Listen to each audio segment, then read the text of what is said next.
প্রতিদিন সকালবেলা ঘুম থেকে উঠে একটাই কাজ, সেটা হলো এই ছোটো ছোটো মাছগুলো কেটে নেওয়া। রাত্রে জাল পেতে রেখে আসে জমিতে, সেখান থেকে সকালবেলা মাছগুলো তুলে নিয়ে আসে। সেই মাছগুলো সকালবেলায় কেটে বেছে নিতে হয়, তার কারণ হলো ছোটো মাছ বেশিক্ষণ থাকে না। যাই হোক, আজকে সাবমার্সেল বসাবে। বিগত 4 মাস আমাদের বাড়িতে কোনো পানিই ছিল না। ফাইনালি তাদেরকে আজকে আসতে বলা হয়েছে। তাদের জন্য একটু মহিষের গোশ দিয়ে খিচুড়ি রান্না করলাম। তারা আস্তে আস্তে প্রায় 10টা বেজে গিয়েছিল। পাশে চুলাটা ফাঁকা যাচ্ছিলো, সেখানে আমি একটু বাদামও ভেজে নিলাম।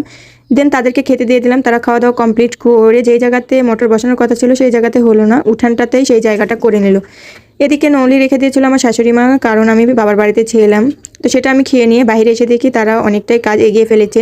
দেন দুপুরে তারা খেয়ে দিয়ে বাড়িতে চলে যাবে, তো তার জন্য দুপুরে রান্নাটা করে নিলাম। সেই সকালে ছোটো মাছ চচ্চড়ি আর সিলভার কাপ মাছ দিয়ে একটা তরকারি। রান্না টান্না কমপ্লিট করে বাইরে এসে দেখি মোটর দিয়ে পানি উঠে গিয়েছে। তারা অনেকটাই কাজ করে ফেলেছে।